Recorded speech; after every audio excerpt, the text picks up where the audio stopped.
ஆண்டவரும் இரட்சகருமான இயேசு கிறிஸ்துவின் நாமத்தினாலே மீண்டுமாக உங்களை வாழ்த்தி வரவேற்கிறேன். ஆண்டவராகிய இயேசு கிறிஸ்துவின் நாமத்தினாலும் இயேசுவின் வல்லமை ஊழியத்தின் சார்பாகவும் வாழ்த்துகிறோம், வரவேற்கிறோம். இந்த நாளிலும் நாம் தியானிக்கிறதான வேத பகுதி 1 சாமுவேலின் புஸ்தகம் 12ஆம் அதிகாரம் 2ஆம் வசனம். 1 சாமுவேல் 12ஆம் அதிகாரம் 2ஆம் வசனம். இப்பொழுதும் இதோ ராஜாவானவர் உங்களுக்கு முன்பாக சஞ்சரித்து வருகிறார்.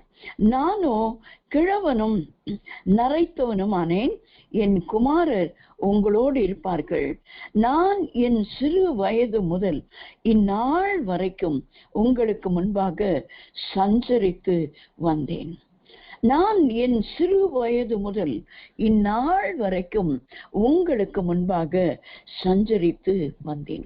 இந்நாள் வரைக்கும் உங்களுக்கு முன்பாக என் சிறு வயது முதல் இப்பொழுது நான் கிழவனும் நரைத்தவனுமாய் இருக்கிற இந்த நாள் வரைக்கும் உங்களுக்கு முன்பாக சஞ்சரித்து வந்தேன் என்று சாமுவேல் தீர்க்கதரிசி இஸ்ரவேல் புத்திரரிடத்திலே சொல்லுகிறதை நாம் பார்க்கிறோம். இந்த மாதத்திலே போதகர் மூலமாய் கர்த்தர் நமக்கு கொடுத்த வாக்குத்தத்த வசனமானது 1 சாமுவேலின் புஸ்தகம் 7ஆம் அதிகாரம் 12ஆம் வசனத்திலே இம்மட்டும் கர்த்தர் எங்களுக்கு உதவி செய்தார் என்று சொல்லி அதற்கு எபனேசர் என்று பெயரிட்டான். இது யார் செய்தது? இது சாமுவேல் தான் செய்தார் என்று அந்த வசனத்தின் துவக்கத்திலே நாம் வாசிக்கிறோம். அப்பொழுது சாமுவேல் ஒரு கல்லை எடுத்து மிஸ்பாவுக்கும் சேனுக்கும் நடுவாக நிறுத்தி இம்மட்டும் கர்த்தர் எங்களுக்கு உதவி செய்தார் என்று சொல்லி அதற்கு எபனேசர் என்று பெயரிட்டான். இம்மட்டும் கர்த்தர் எங்களுக்கு உதவி செய்தார். அது யாருக்கு உதவி செய்தார்? சாமுவேல் தீர்க்கதரிசிக்கும் உதவி செய்தார். எப்பொழுதிலிருந்து எப்பொழுது வரைக்கும் உதவி செய்தார்? சிறு வயது முதல் இந்நாள் வரைக்கும் என்று அவர் சொல்கிறார். இந்நாள் வரைக்கும் என்று சொல்லும்போது அந்த வசனத்திலே சாமுவேல் தீர்க்கதரிசி சொல்லுகிறார், நானும் இப்பொழுது எப்படி இருக்கிறேன்? கிழவனும் நரைத்தவனுமாய் இருக்கிறேன். இந்நாள் வரைக்கும். அப்ப சிறு வயது முதல் இந்நாள் வரைக்கும் இந்த நரைத்த மயிருள்ள இந்த நாள், இந்த கிழவனாய் நான் மாறி இருக்கிற இந்த நாள் வரைக்கும் கர்த்தர் எனக்கு எபனேசராகவே இருந்தார் என்று சொல்லி அவர் சொல்லுகிறதை நாம் பார்க்கிறோம். அப்படியானால் இந்த சிறு வயது முதல் என்று சொல்லி நாம் பார்க்கும் பொழுது எரேமியா தீர்க்கதரிசியின் புஸ்தகம் 49ஆம் அதிகாரத்தின் 11ஆம் வசனத்தை நாம் வாசிக்கும் பொழுது எரேமியா தீர்க்கதரிசன புஸ்தகம் 49ஆம் அதிகாரம் 11ஆம் வசனம், மன்னிக்க வேண்டும், 48ஆம் அதிகாரம் 11ஆம் வசனம். எரேமியா 48:11. மோவாப் தன் சிறு வயது முதல் சுகமாய் வாழ்ந்து அது ஒரு பாத்திரத்தில் இருந்து மறு பாத்திரத்துக்கு வார்க்கப்பட்டதும் அதன் வண்டல்களின் மேல் அசையாமலும் இருந்தது. அது சிறையிருப்புக்கு போனதில்லை, ஆதலால் அதன் ருசி அதில் நிலைத்திருந்தது, அதன் வாசனை வேறுபடவில்லை என்று சொல்லி இங்கே மோவாபின் சிறு வயது முதல் என்ற வார்த்தையை நாம் வாசிக்கிறோம். அப்படியானால் இந்த சிறு வயது முதல் என்று சொல்லி பார்க்கும் பொழுது சிறு வயது முதல் சுகமாய் வாழ்ந்தது என்று சொல்லி நாம் பார்க்கிறோம். அப்படியானால் இந்த சுகமாய் வாழ்கிறதற்கு அனுபவங்களை இந்த சாமுவேல் தன்னுடைய சிறு வயதிலே பெற்றுக்கொண்டிருந்ததை நாம் பார்க்கும் பொழுது ஆண்டவர் எபனேசராய் ஒரு மனுஷனுக்கு இருக்க வேண்டும் என்று சொன்னான். அந்த கிழவனும் நரைத்தவனுமாய் இருக்கிற அந்த வயது வரைக்கும் ஆண்டவர் சிறு வயதிலிருந்து அவர் இந்நாள் வரைக்கும் என்னை நடத்தி வந்தார். இந்நாள் வரைக்கும் நான் உங்களுக்கு முன்பாக இருக்கிறேன் என்று சொல்லும் போது அப்படியானால் இந்த சிறு வயது துவங்கி அவன் சுகமாய் வாழ்ந்து என்று நாம் பார்க்கிறோம். சுகமாய் வாழ்ந்து இருக்கிறதுக்கு அநேக காரியங்கள் இருக்கலாம். ஆனால் சாமுவேலின் இடத்திலே காணப்பட்டதான ஒரு சில காரியங்களை நாம் பார்க்கும் பொழுது 1 சாமுவேலின் புஸ்தகம் 1ஆம் அதிகாரம் 28 நாம் வாசிக்கும் பொழுது 1 சாமுவேல் 1:28, ஆகையால் அவன் கர்த்தருக்கென்று கேட்கப்பட்டபடியினால் அவன் உயிரோடு இருக்கும் சகல நாளும் அவனை கர்த்தருக்கே ஒப்புக் கொடுக்கிறேன் என்றால் அவன் அங்கே கர்த்தரை பணிந்து கொண்டான். அங்கே அவன் கர்த்தரை பணிந்து கொண்டான். சாமுவேலின் வாழ்க்கை நாம் எல்லாருக்கும் தெரிந்த ஒரு வாழ்க்கை. தன்னுடைய தாயார் எப்படியாக மலடியாய் இருந்து கர்த்தரால் தான் அவளுடைய கர்ப்பம் அடைக்கப்பட்டிருந்தது. இன்றைக்கு கர்ப்பத்திலே பிள்ளை இல்லாதவர்களுடைய காரியங்களை இன்றைக்கு பார்க்கும் பொழுது எவ்வளவோ மருந்துகள், எவ்வளவோ மாத்திரைகள், எவ்வளவோ ட்ரீட்மெண்ட்ஸ், அவ்வளோ காரியங்கள் பெற்றுக்கொண்டும் எங்களுக்கு ஒரு குழந்தை இல்லையே என்று அங்கலாய்க்கிற அநேக சகோதரிமார்கள், குடும்பத்தார் உண்டு. இன்றைக்கும் உண்டு. இன்றைக்கும் பல காரியங்களை பலர் சொல்லுகிறதுனால செய்தும் அதன் பலன் இல்லாமல் இருக்கிறதை நாம் பார்க்க முடியும். ஆனால் இங்கே ஒரு தாயாரை குறித்து நாம் பார்க்கிறோம். அந்த எல்கானா என்கிற மனுஷனுக்கு இன்னொரு மனைவி அந்நாட்களிலே இருந்தாள். அவளோ பிள்ளைகளை பெற்றுக்கொண்டே இருக்கிறான். ஆனால் அன்னாளுக்கோ ஒரு பிள்ளை இல்லை. இந்த வசனம் சொல்லுகிறது, கர்த்தர் அவள் கர்ப்பத்தை அடைத்திருந்தார் என்று சொல்லி. கர்த்தர் தான் அவள் கர்ப்பத்தை அடைத்திருந்தாள் என்று 1 சாமுவேல் 1:5 நாம் வாசிக்கிறோம். கர்த்தரோ அவள் கர்ப்பத்தை அடைத்திருந்தாள். எல்கானா அவனை சிநேகித்தபடினாலே, அவள் புருஷன் அவளை சிநேகித்தபடினாலே அவளுக்கு இரட்டிப்பான பங்கு கொடுத்தான். ஆனால் கர்த்தர் என்ன செய்தார்? இரட்டிப்பான பங்கை பெற்றுக்கொண்ட அவளுக்கு அவளுடைய கர்ப்பத்தை கர்த்தரே அடைத்திருந்தார். ஏன் அடைத்தார்? ஒரு காலம் வர வேண்டும். அந்த காலத்துக்கு ஒரு தீர்க்கதரிசி எழும்ப வேண்டும். அந்த தீர்க்கதரிசியை பெற்றெடுக்கிற ஒரு பாக்கியவதியாய்தான் இந்த அந்நாள் இருக்க வேண்டும் என்று ஆண்டவர் தீர்மானித்தபடினாலே அந்த கர்ப்பம் அடைக்கப்பட்டிருந்தது. அந்த நாள் வந்த போதோ அது திறக்கப்பட்டது. ஒவ்வொரு ஆண்டும் தான் சீலோவுக்கு சென்று அவர்கள் கர்த்தருடைய ஆலயத்திலே பணிந்து கொண்டு வந்தார்கள். ஆனால் அப்பொழுதெல்லாம் அடைக்கப்பட்டிருந்த கர்ப்பம் ஒரு நாளிலே திறக்கப்படுவதற்கு காரணம் என்ன? ஒரு தீர்க்கதரிசியை பெற்றுக்கொள்ள வேண்டும். அவன் சுகமாய் வாழுகிறதான ஒரு மனுஷனாய் அவன் சிறு வயது துவங்கியே அவன் இருக்க வேண்டும். அவனோடு கூட கர்த்தர் உதவி செய்கிறவராய், எபினேசராய் சிறு வயது தொடங்கி இருக்க வேண்டும் என்ற ஒரு தீர்மானம் தேவனிடத்திலிருந்து புறப்பட்டபடினால், தேவ தீர்மானமாய் இருந்தபடினால் தான் அந்நாளின் கர்ப்பம் அடைக்கப்பட்டிருந்தது. கர்த்தர் நினைவு கூர்ந்தார், நினைத்தருளினார் என்று சொல்லி அதே 1ஆம் அதிகாரம் 10ஆம் வசனத்திலே நாம் வாசிக்கிறோம். எல்கானாவின் மனைவியாகிய அந்நாளை கர்த்தர் நினைத்தருளினார்.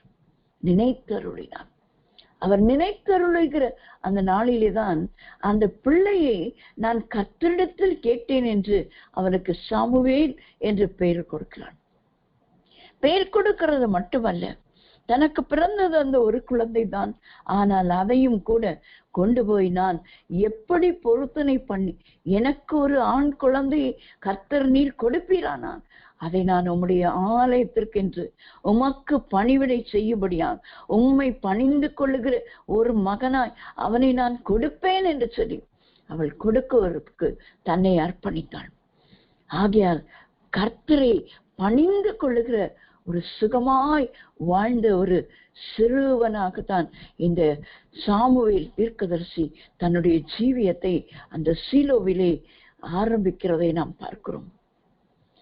அவனை கொண்டு வந்து ஏலியின் இடத்திலே, அன்றைக்கு ஆசாரியனும் நியாயாதிபதியுமாய் இருந்ததான, இஸ்ரவேலை நியாயம் விசாரித்ததான ஆசாரியனாய் சீலோவிலே இருந்த ஏலியின் இடத்திலே கொண்டு வந்து சிறுவனாய் அவன் பால் மறந்த போது என்று சொல்லி நாம் பார்க்கிறோம். அந்நாட்களிலே ஒருவேளை 4-5 வயதிலே கூட பால் மறக்க பண்ணினார்கள். முன்காலங்களிலே அப்படி இருந்தது. ஒருவேளை 5 வயது கூட எடுத்துக்கொண்டாலும் கூட அவன் பால் மறந்த பின்புதான் அவனை கொண்டு போய் சீலோவிலே ஏலியின் சமூகத்திலே கொண்டு போய் விடுகிறதை நாம் பார்க்கிறோம். அப்படியானால் பால் மறந்த ஒரு குழந்தை என்று சொல்லும்போது 5 வயது கூட ஒரு பிள்ளை தனியாக ஒரு ஆலயத்திலே படித்துக் கொள்வதோ இருந்து கொள்வதோ, ஒரு கிழவனான ஒரு ஆசாரியன் இடத்திலே இருந்து கொள்வதோ கடினமான காரியம். ஆனால் கர்த்தர் அந்த காரியத்திற்காக சாமுவேலை ஏற்படுத்தினபடினாலே அதனோடு கூட கர்த்தர் இருந்து உதவி செய்வதற்கு அவர் அந்த சாமுவேல் சிறு வயதிலிருந்து நரைத்தவனாகும் வரைக்கும் எபினேசராய் கர்த்தர் இருக்க வேண்டும் என்று அவரே விரும்பினதினாலே கர்த்தரை பணிந்து கொள்ளுகிற ஒரு ஆவியை, ஒரு பணிதலை கர்த்தர் இந்த சாமுவேலுக்கு கொடுத்ததை நாம் பார்க்கிறோம். அப்படியானால் இந்த பணிந்து கொள்ளுகிறது என்னவென்று நாம் பார்க்கும் பொழுது யாத்திராகமத்தின் புஸ்தகம் 11ஆம் அதிகாரம் 8ஆம் வசனத்தை நாம் வாசிக்கும் பொழுது, யாத்திராகமம்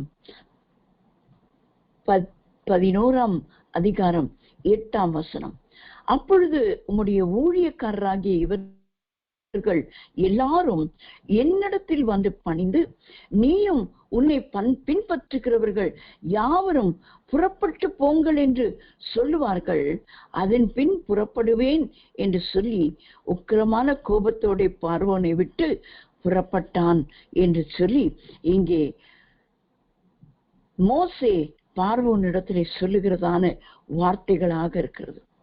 உம்முடைய ஊழியக்காரராகிய இவர்கள் எல்லாரும் என்னிடத்தில் வந்து பணிந்து, நீயும் உன்னை பின்பற்றுகிறவர்கள் யாவரும் புறப்பட்டு போங்கள் என்று சொல்லுவார்கள், அதன் பின் புறப்படுவேன் என்று சொல்லி உக்கிரமான கோபத்தோட பார்வோனை விட்டு புறப்பட்டான். இங்கே நாம் பார்க்கிறோம், பணிந்து கொள்ளுகிறது என்ன அனுபவம் என்று சொன்னான். கர்த்தரை பணிந்து கொண்டான் சாமுவேல் தேவ ஆலயத்திலே என்று சொன்னான். கர்த்தருக்காக பணிந்து கொண்டு அங்கேயே உட்கார்ந்திருக்கிறதில்லை, புறப்பட்டு போகிறதற்கு அவரை கர்த்தர் உபயோகப்படுத்தும்படியாக தான் சுகமாய் வாழ்ந்தான் என்று சொல்லி நாம் பார்க்கிறோமே. சிறு வயது முதல் சுகமாய் வாழுகிறது என இன்றைக்கு நம்முடைய பிள்ளைகளோ பேர பிள்ளைகளோ சிறு வயது முதல் எவ்வளவு சுகமாய் அவர்களை வாழ பண்ணுகிறோம். எல்லாம் செய்து கொடுக்கிறோம், எல்லா வசதிகளும், நல்ல ஆகாரம், நல்ல புஷ்டியான உணவுகள், நல்ல உடை, நல்ல பள்ளிக்கூடம், அதுதான் மிக மிக முக்கியமான காரியமா இன்றைக்கு பார்க்கிறோம். எல்கேஜி சேர்க்கும் போதே நல்ல ஒரு பள்ளிக்கூடம் தேடி கண்டுபிடித்து இங்கே ஒரு சிறுவனை குறித்து நாம் வாசிக்கிறோம். சிறு வயது முதல் எபினேசராய் கர்த்தர் ஒரு மனுஷனோடு கூட இருக்க வேண்டும் என்று சொன்னான். அந்த சிறு வயதிலே பணிந்து கொள்ளுகிற ஒரு அனுபவம் அவனுக்கு இருக்க வேண்டும்.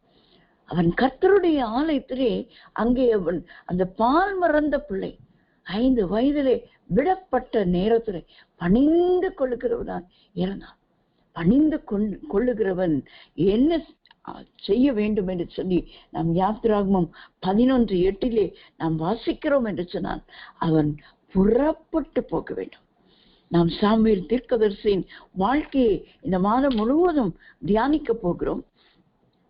பல வகையிலே வசன விளக்கம், வசன ஸ்தோத்திரம், இன்னும் போதகர் கொடுக்கிறதான ஆழமான வேத பாடங்கள், பிரசங்கங்கள் எல்லாவற்றிலும் இந்த சாமுவேலை குறித்துதான் இந்த மாதம் முழுவதும் தியானிக்க போகிறோம் என்று போதகர் சொல்லியிருக்கிறார். அப்படியானால் இந்த ஆழமான சத்தியங்களை அறிந்து கொள்வதற்கு நமக்கு கர்த்தர் ஒரு பெரிய பாக்கியத்தை கொடுத்திருக்கிறார். அந்த வாழ்க்கை வரலாறை முழுவதுமாய் நாம் பார்க்கும் பொழுது எங்கெல்லாம் அவர் புறப்பட்டு போனார், என்னென்ன காரியங்களை செய்தார் என்று விவரமாய் நாம் முழு மாதமும் நாம் தியானிக்க போகிறோம். அது உண்மையாகவே ஒரு பெரிய ஒரு ஆழமான சத்தியங்களை அறிந்து கொள்ளுகிற ஒரு வேத பாடமாய் இருக்க போகிறது. அவர் எங்கெங்கே ஆண்டவர் சொல்லுகிறாரோ அங்கெல்லாம் புறப்பட்டு போனார். அதுதான் ஒரு சிறு வயதிலே பணிந்து கொள்ளுகிற ஒரு மனுஷனுடைய வாழ்க்கையாக இருக்க வேண்டும். இருந்தது சாமுவேலின் வாழ்க்கையில. அவன் பணிந்து கொள்ளுகிறவனா.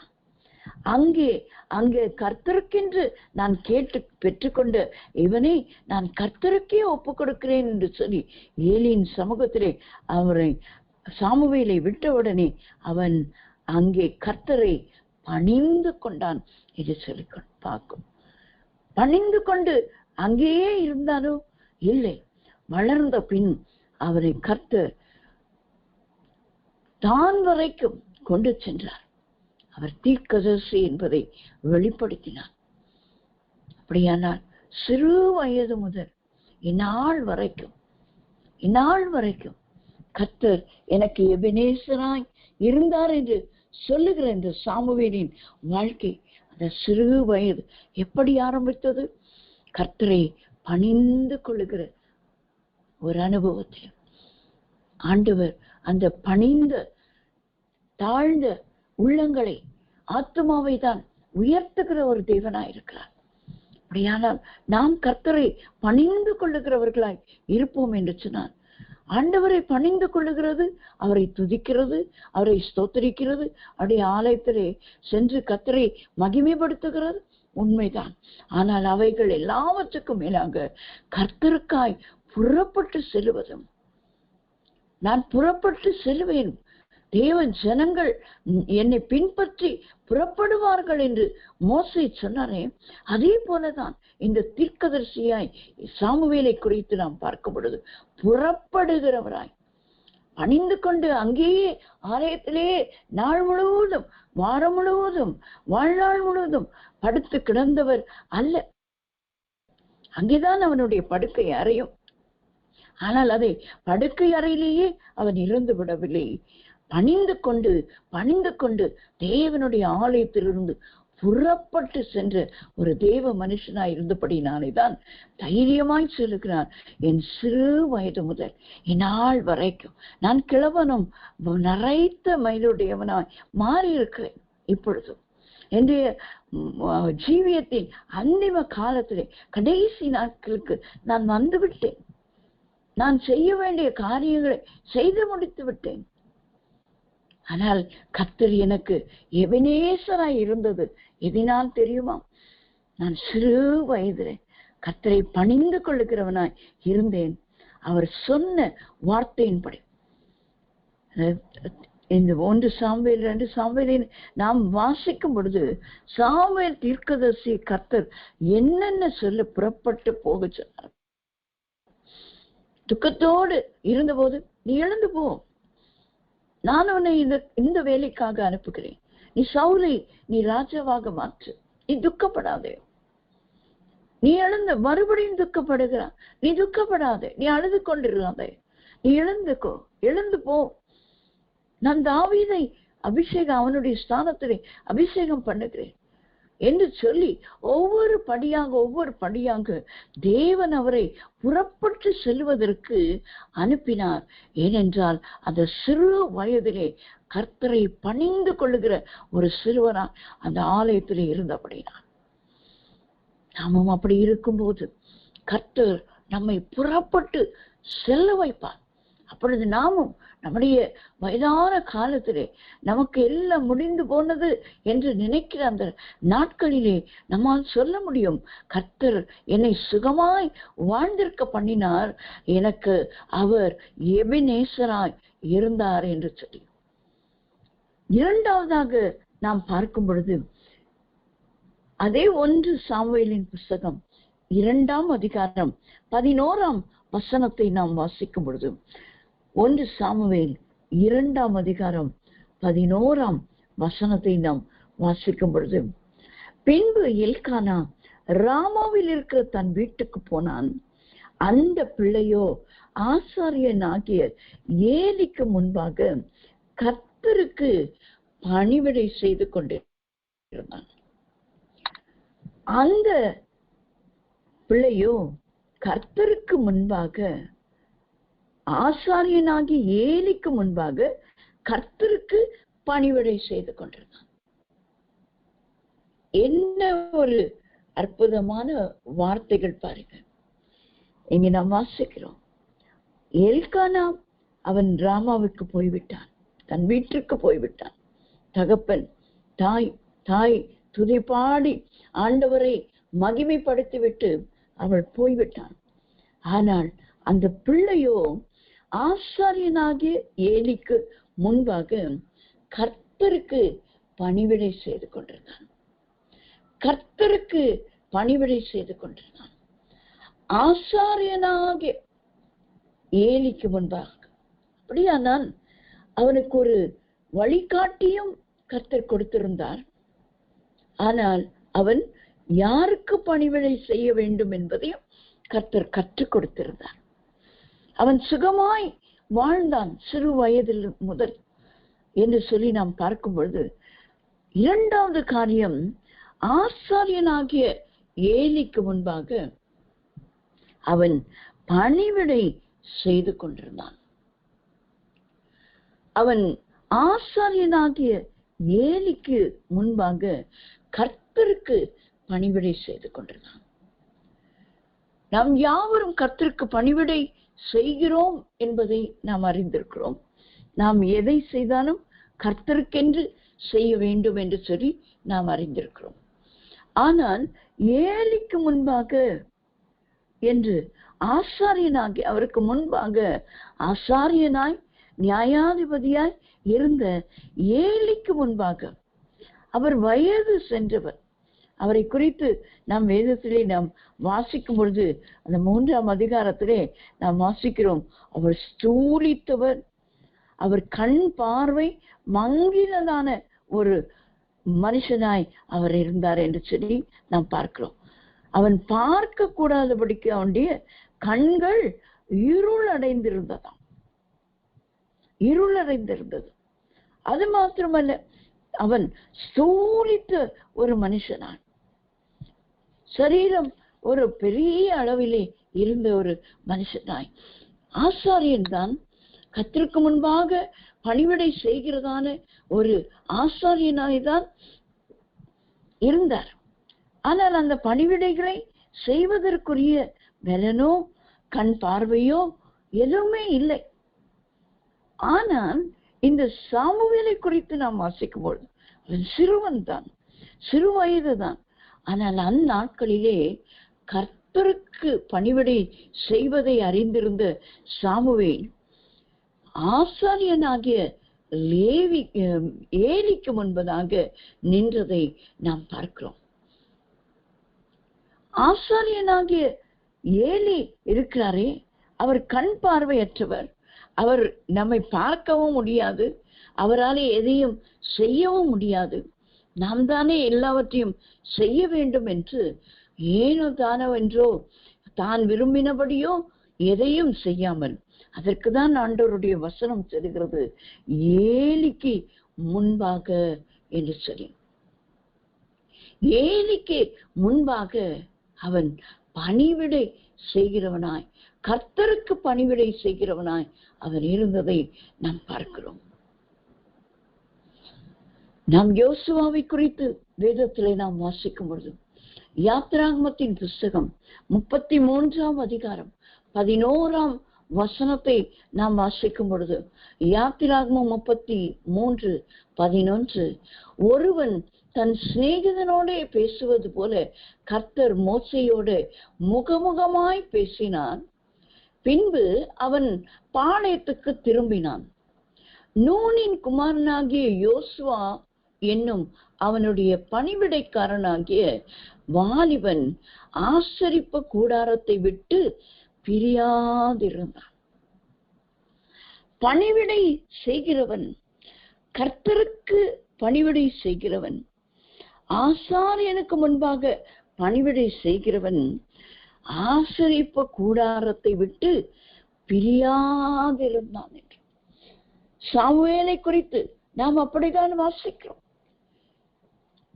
ஏலிக்கு முன்பாக கர்த்தருக்கு பணிவிடை செய்கிற சுகமாய் வாழ்ந்த, சிறு வயதிலே சுகமாய் வாழ்ந்த ஒரு சிறுவனாய் சாமுவேல் இருந்தார்.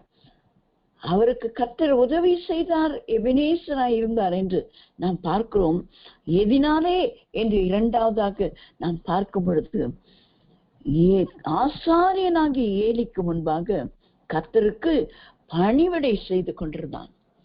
இங்கே நாம் யோசுவாவை குறித்து நாம் வாசித்தோம். யாத்ராகமம் 33:11.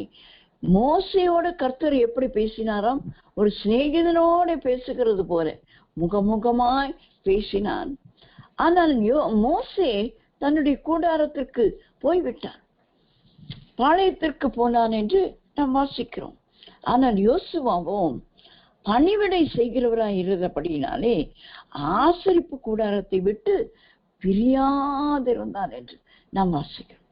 ஆசரிப்பு கூடாரத்தை விட்டு பிரியாதிருந்தான்.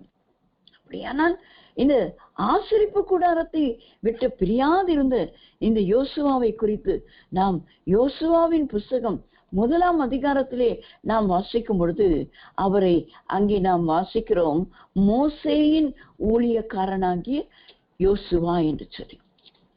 ஆனால் அந்த கடைசி அதிகாரத்திலே அவனுடைய மரண நாளிலே நாம் வாசிக்கும் பொழுது அவனை கர்த்தருடைய ஊழியக்காரனாகிய யோசுவா என்று நாம் வாசிக்கிறோம்.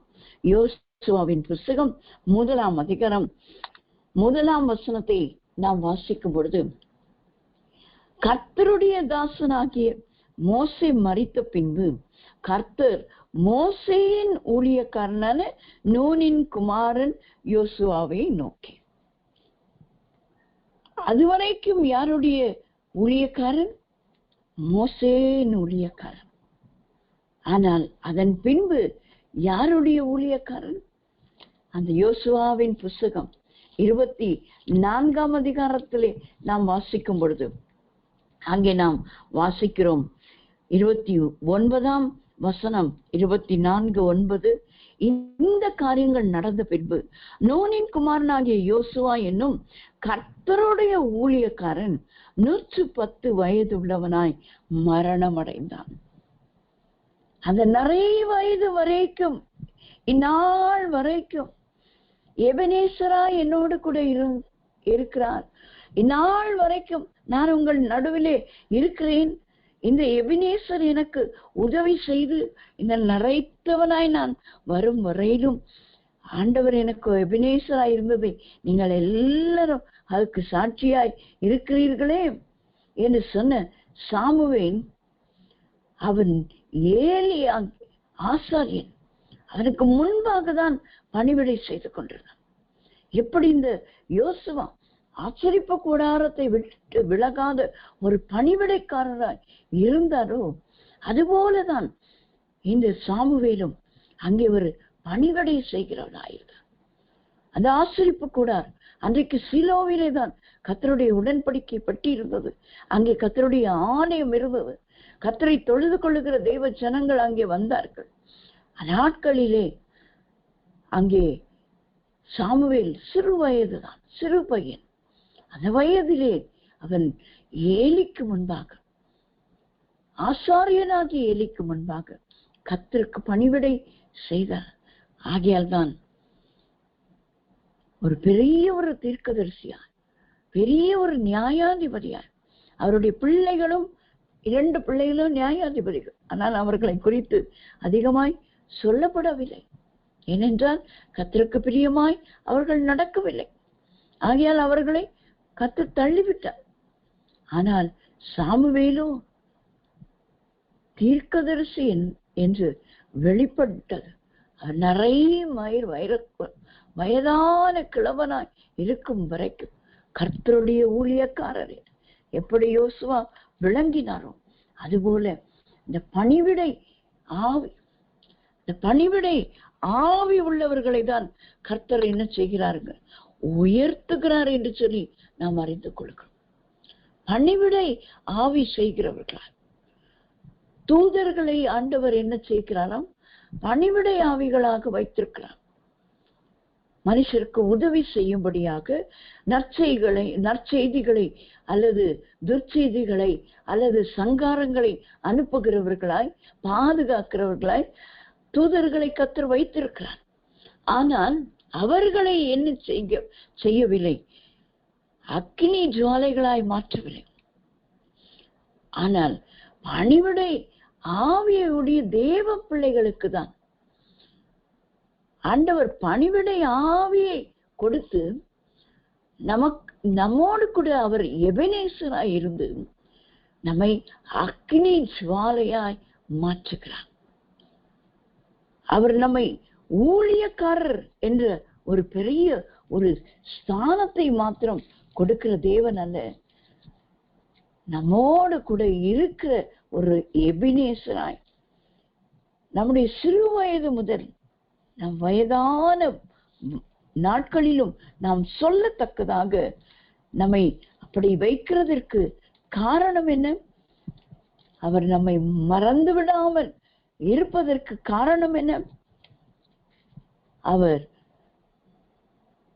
அவரை பணிந்து கொள்ளுகிறவர்களாய் பணிவிடை ஆவியை உடையவர்களாய் நாம் இருக்கும்போது நம்மை அக்கினி ஜுவாலைகளாக மாற்றுகிறார், பற்றி எரிகிறவர்களால்.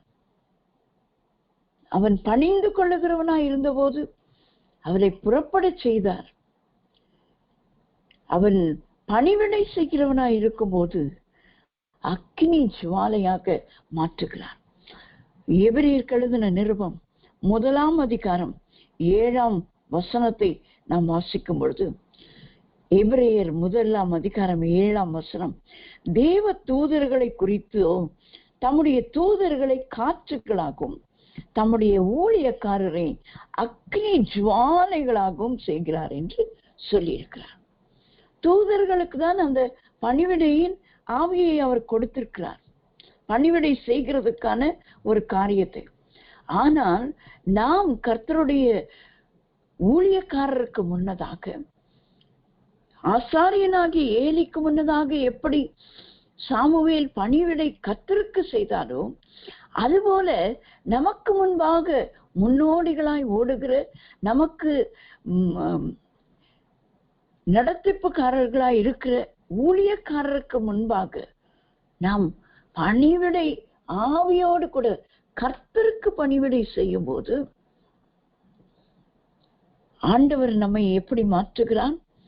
அக்கினி ஜுவாலைகளாக மாற்றுகிறான். அக்கினி ஜுவாலையானது என்ன செய்யும்? அது பற்றி கொண்டே போகும். கொஞ்சம் தீதான் போடுவார்கள், ஆனால் அந்த அக்கினி அது எரிந்து கொண்டிருக்கும் போது அந்த ஜுவாலை என்ன செய்யும்? மற்ற பக்கத்தில் உள்ள காரியங்களை பற்றி பிடித்து கொண்டே போய்கொண்டே இருக்கும்.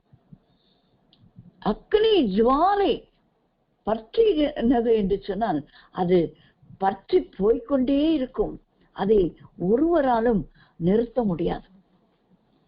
நம் தானியேல் தீர்க்கதரிசன புஸ்தகத்திலே அந்த 3 சிநேகிதர்களாகிய சாத்ராக், மேஷாக், ஆபேத்நேகோ அவர்கள் அக்கினியிலே போடப்பட்ட போது அவர்களை குறித்து நாம் வாசிக்கும் பொழுது அவர்கள் சேதப்படாமல் இருந்தார்கள். அக்கினியின் மனம் அவர்களிடத்திலே வீசவில்லையாம். அக்கினி அவர்களை பலம் செய்யவும் இல்லை. 1 மடங்கு அக்கினி அல்ல, அன்றைக்கு அதை 7 மடங்கு ஆக்கினான் அந்த ராஜா. அந்த 7 மடங்கு அக்கினியும் அவர்களை பலம் செய்யவில்லை என்று சொல்லி பார்க்கிறோம். அது அவர்களுடைய தலைமயிரை கருக்காமலும் கருகள் ஆக்காமலும் அவர்களுடைய சால்வைகளை சேதப்படுத்தாமலும் அக்கினியின் மனம் அவர்களிடத்திலே வீசாமலும் இருந்ததாம். ஆனால் கர்த்தர் அவர்களை அதற்கு பின்பு என்ன செய்தார்? வெளியிலே கொண்டு வந்து அதிகாரிகளாய் அதிபதிகளாய் மாற்றினார். அப்படிதான் கர்த்தர் ஒரு உயர்வை இந்நாட்களிலே தேவ பிள்ளைகளாகி நம் ஒவ்வொருவருக்கும் கொடுக்க போகிறார். எப்பொழுது அவர் நமக்கு எபினேசராய் சிறு வயது முதல் இருக்கிறார், நிறை வயது வரைக்கும் நம்மோடு கூட இருக்க போகிறார். நிறை வயது கடைசி வரைக்கும் இருக்க போகிறார் எபினேசராய், நமக்கு உதவி செய்கிறவர். ஆனால் நாம் எப்படி இருக்க வேண்டும்?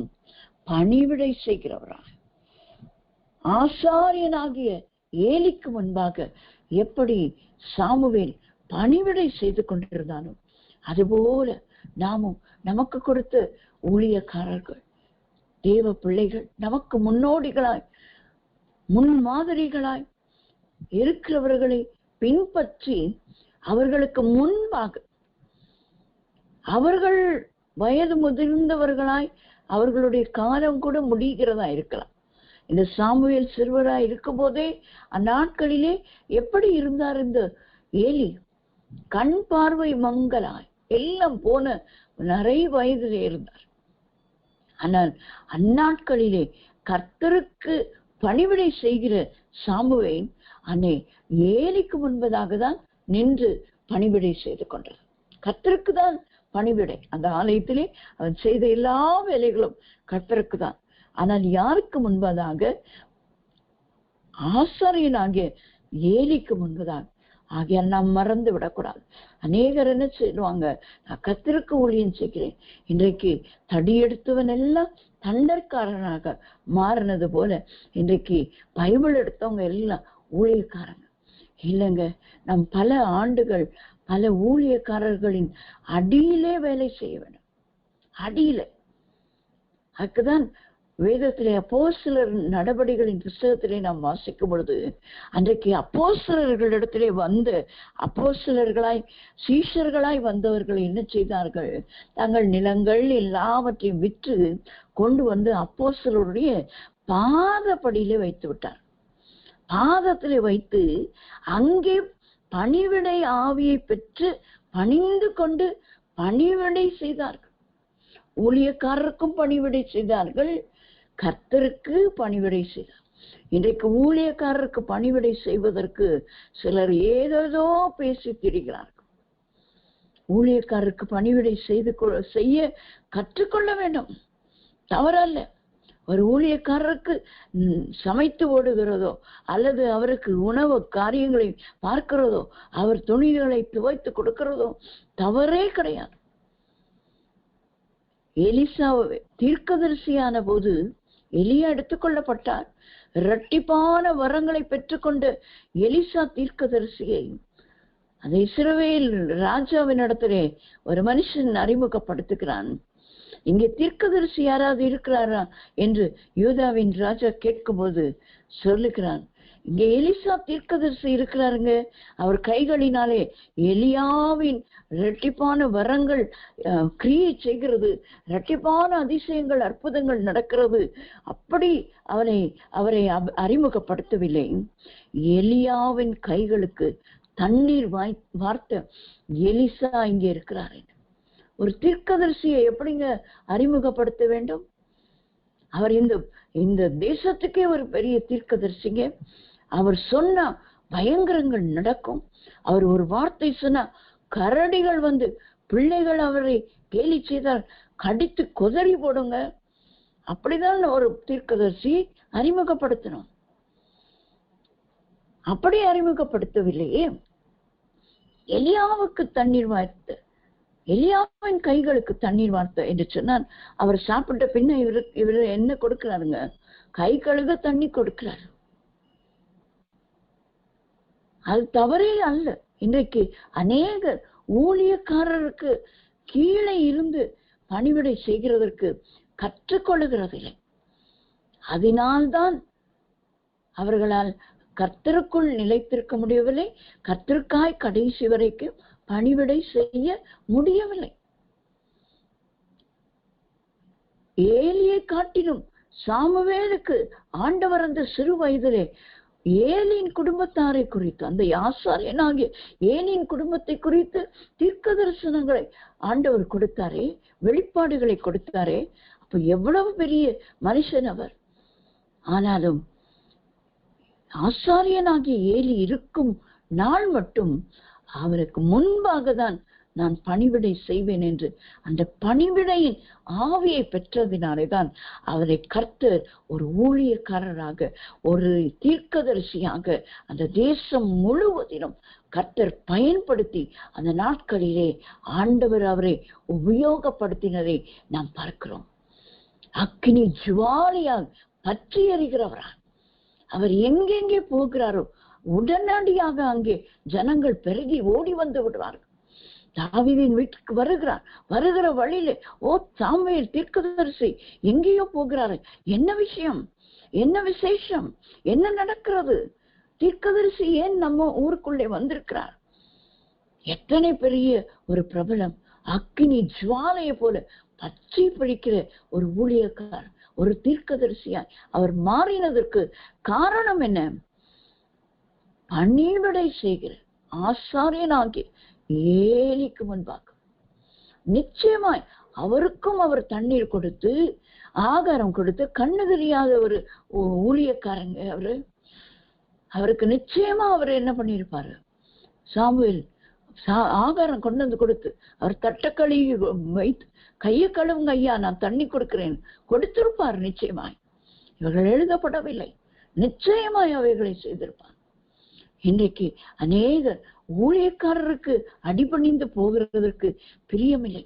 சபைகள் மாறி மாறி மாறி மாறி இன்றைக்கு எந்த சபையிலே நீங்கள் அங்கத்தினர் என்று கேட்கத்தக்கதாக இருக்கிறார். ஏன்னா அந்த ஊழியக்காரர் என்ன குறித்துதான் பேசுகிறார். நான் கூட்டத்திற்கு வந்தாலே, ஆலயத்துக்கு வந்தாலே நின்னிடத்திலே காணப்படுகிறதை பேசுகிறார். நல்லது, நாம் திருந்துவதற்கு ஏதுவான வார்த்தைகளை கர்த்தர் பேசுகிறார் என்று எடுத்துக்கொள்ளுவோமே, நம் மனம் திரும்புவோமே, திருந்தி வாழ கற்றுக்கொள்வோமே என்ற மனப்பக்குவம் இன்றைக்கு இல்லை. துக்கமான காரியம். அந்நாட்களிலே எச்சில் படிந்து கிளாஸ்களை கழுகுற வேலை தான் எங்களுக்கு முதல்ல கொடுக்கப்பட்ட வேலை. அதைதான் நாங்க செய்யணும். நல்ல அபிஷேகம் பெற்றவர்கள் தான், ரட்சிக்கப்பட்டவர்கள், ஞானஸ்நானம் பெற்றவர்கள் தான், ஊழிய வாஞ்சையும் ஊழியம் செய்கிற கிருபையும் உடையவர்கள் தான். ஆனால் என்ன செய்யணும்? எல்லாரும் குடிச்ச எச்ச கிளாஸ் கழுவணும். கழுவிதான், இப்போ டிஸ்போசபிள் கிளாஸ் இல்லை, வாங்கி வாங்கி தூக்கி போடுறதுக்கு. அன்னைக்கு கழுவி அடுத்த ஒரு பேட்சுக்கு டீ கொடுக்கணும். தட்டுகளை கழுவி அடுத்த பேட்சுக்கு உட்கார்ந்து சாப்பாடு பரிமாறணும், செய்யணும். அதெல்லாம் செய்த பிறகுதான் தீர்க்கதரிசிகளின் ஊழியம், எல்லா ஊழியங்களும் நமக்கு கொடுக்கப்படும். பிரசங்க ஊழியம், சிறு பிள்ளைகளின் ஊழியமே கொடுக்கப்படாது அன்றைக்கு. ஆனால் இன்றைக்கு எல்லாரும் ஊழியக்காரர் ஆக வேண்டும் என்று வாஞ்சிக்கிறோம். ஆனால் நமக்கு முன்னோடியாய் இருக்கிற, முன்மாதிரியாய் வாழ்கிற ஒரு ஊழியக்காரருக்கு அடியிலே நாம் பணிவிடை செய்ய ஆயத்தமாய் இருக்கிறோமா என்று நாம் கர்த்தரிடத்துல கேட்டு அந்த கிருபையை பெற்றுக்கொள்வோம். நாம் எப்படி இருப்போம்? நம்முடைய ஊழியக்காரரை ஆண்டவர் அக்கினி ஜுவாலையாய் மாற்றுவார். நாம் என்றைக்கு பணிவிடை செய்கிறவர்களா இருக்கிறோமோ, நாம் பார்த்தோமே அந்த யோசுவா மோசேயின் ஊழியக்காரன் என்றுதான் அந்த புஸ்தகம் ஆரம்பிக்கிறது. ஆனால் அவனுடைய முடிவிலே அவன் கர்த்தருடைய ஊழியக்காரனாய் மாறினான். அந்த அத்தனை 12 கோத்திரத்தாருக்கும் அந்த நிலங்களை யோசித்து பாருங்களேன். ஒருத்தருக்கு நம் நிலத்தை வாங்கி கொடுத்து இன்றைக்கு ரெஜிஸ்டர் பண்ணி முடிக்கிறதுக்குள்ள எவ்வளவு காரியங்கள். ஆனால் 12 கோத்திரத்தாருக்கு 6 லட்சம் யுத்த புருஷர் மாத்திரமல்ல, மேற்கொண்டு மக்களுக்கு எத்தனையோ லட்சக்கணக்கான மக்களுக்கு தேசங்களை பகிர்ந்து கொடுத்தார் யோசுவா. எவ்வளவு பெரிய வேலை பாருங்க. உங்களுக்கும் எனக்கும் ஆண்டவர் இந்த தேசத்தை பங்கிட்டு கொடுக்கிற ஒரு பெரிய வேலையை வைத்திருக்கிறார். ஆகையால் இந்த எபெனேசர் உங்கள் வயதான வரைக்கும் உங்களோடு கூட இருக்க வேண்டும் என்று சொன்னார். உங்களுக்கு முன்பாக இருக்கிற ஊழியக்காரருக்கு அடிபணிந்து பணிவிடை செய்து அவருக்கும் செய்யுங்க, கர்த்தருக்கு செய்யுங்க. ஆசாரியனாகி ஏலிக்கு முன்பாக நின்ற சாமுவேலை தான் கர்த்தருக்கு பணிவிடை செய்கிறான் என்று கர்த்தர் சொன்னது எதனாலே? அவர் கடைசி வரைக்கும் எபெனேசராய் அவனோடு கூட இருந்தார். எதினாலே? அந்த ஊழியக்காரருக்கு அடிபணிந்து கீழ்ப்படிதல் தான் முதல் படிங்க. அந்த முதல் படியை ஏறாதவங்க மேல் படியை ஏற முடியாது. நேற்று தினத்திலும் போதகர் அவருடைய சகோதரரின் சாட்சியை குறித்து சொன்னார். துக்கமாய் இருந்தது. ஆனா கர்த்தருடைய பெரிதான கிருபையினாலே, தேவ கிருபையும் அவரை தாங்கி இருக்கிறபடினாலே நம்முடைய போதகரை கர்த்தரின் நாள் வரைக்கும் நடத்தி வந்திருக்கிறார். அவருக்கு இந்த சாமுவேல் தீர்க்கதரிசியின் பெயரையும் கொடுத்ததினாலோ என்னவோ, நேற்று அவர் பிரசங்கிக்கும் போது நான் நினைத்தேன், ஒருவேளை இந்த சாலமோன் என்ற பெயரை அவருடைய சகோதரனுக்கு கொடுத்ததினாலோ இந்த சாலமோனை போலேயே பின்வாங்கி போய்விட்டாரே. ஆனால் கர்த்தர் சாமுவேல் என்ற ஒரு தீர்க்கதரிசியின் பெயரை நம்முடைய போதகருக்கு கொடுத்தபடினாலே கர்த்தர் இந்நாள் வரைக்கும் அவரை உயர்த்தி இந்த அக்கினி ஜுவாலையாய் நாம் எல்லாம் பற்றி பிடிக்கும்படியாக, பற்றி பிடித்துக் கொள்ளப்பட்டவர்களாய் மாறும்படியாக இயேசுவின் வல்லமை ஊழியத்தில் இணைத்திருக்கிறாரே. எத்தனை பெரிய பாக்கியம், எத்தனை பெரிய பாக்கியம். அதுக்காக நாம் எல்லாரும் கர்த்தரை ஸ்தோத்தரிக்க வேண்டும், கர்த்தரை மகிமைப்படுத்த வேண்டும். கர்த்தர் நம்ம எல்லாம் இந்த ஊழியத்தில் இணைத்ததற்கு ஒரு பெரிய ஒரு நோக்கம் உண்டு. ஆகையால் அந்த நோக்கத்தை கர்த்தர் நம்முடைய வாழ்க்கையிலே நிறைவேற்றுவாராக.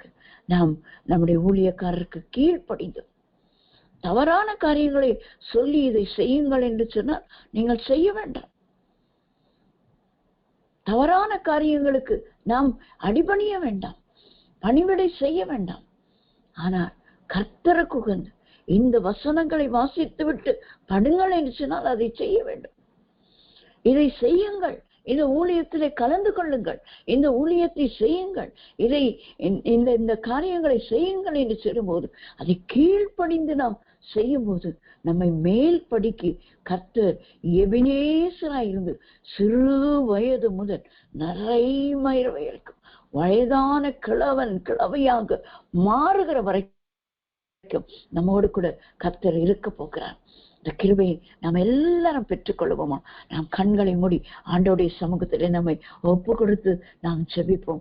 சிறு வயது முதல் சுகமாய் இருந்தான் என்று சொல்லி, சுகமாய் வாழ்ந்தான் என்று சொல்லி, இந்த சாமுவேல் சுகமாய் வாழ்ந்தது எதினாலே? முதலாவது கர்த்தரை பணிந்து கொண்டார். கர்த்தரை பணிந்து கொள்ளுகிறவர்கள் புறப்பட்டு செல்ல வேண்டும் என்று நாம் பார்த்தோம். அப்படியாக நாம் புறப்பட்டு செல்ல வேண்டும். இரண்டாவதாக ஆசாரியனாகிய ஏலிக்கு முன்பதாக கர்த்தருக்கு பணிவிடை செய்தான் என்று, அந்த ஊழியக்காரனுக்கு பணிவிடை செய்தான், கர்த்தருக்கு அதிகமான பணிவிடையை செய்தான். ஊழியக்காரனுக்கு செய்கிறது கர்த்தருக்கு செய்கிறது போல, அதற்கென்று நாம் எப்பொழுதுமே ஊழியக்காரருக்கு பணிவிடை செய்கிறவர்களாய் இருந்துவிட போகிறதில்லை. கர்த்தர் நம்மையும் கூட இந்த ஊழியக்காரர் அக்னி ஜுவாலையா இருப்பார்கள் என்று சொன்னாரே, அதுபோல அநேகரை பற்றி பிடித்து கர்த்தருக்காய் இழுக்கிறவர்களாய் கர்த்தர் நம்ம எல்லாம் மாற்றும்படியாக நம் கண்களை மூடி ஒரு நிமிடம் நாம் ஜெபிப்போம். எங்களை அதிகமாக நேசிக்கிறீங்க நல்ல பிதாவே, நன்மையான காலை வேளைக்காய் நன்றியோடு துதிக்கிறோம், ஸ்தோத்திரிக்கிறோம். சாமுவேல் தீர்க்கதரிசி அந்த வயதான காலத்திலே நான் கிழவனும் நிறை வயது வரைக்கும் இந்நாள் வரைக்கும் நான் உங்கள் முன்பாக இருக்கிறேன், என் சிறு வயது முதல் இந்நாள் வரைக்கும் உங்கள் நடுவிலே இருக்கிறேன் என்று சொன்னாரே. நீர் எபினேசராய் அவருக்கு சிறு வயது முதல் இருந்தது போல எங்கள் ஒவ்வொருவரோடும் இரும். அவரை போல சாமுவேலை போல நாங்களும் உம்மை பணிந்து கொண்டு புறப்பட்டு செல்லுகிறவராய், ஆண்டவரே நாங்களும் உமக்கு ஆண்டவரை பணிவிடை செய்கிறவர்களாய், நாங்கள் எங்களுக்கு கொடுத்த ஊழியக்காரருக்கு முன்பதாக நாங்கள் பணிவிடை செய்து அக்கினி ஜுவாலைகளாய் நாங்கள் பற்றி எரிகிறவர்களாய் மாற கர்த்தர் எங்கள் ஒவ்வொருவருக்கு கிருபை செய்கிறான். தாழ்த்தி உடைய கரத்திலே ஒப்புக் கொடுக்கிறோம். மீட்பர் இயேசுவின் நாமத்தில் ஜெபிக்கிறோம் எங்கள் நல்ல பிதாவே. ஆமேன், ஆமேன்.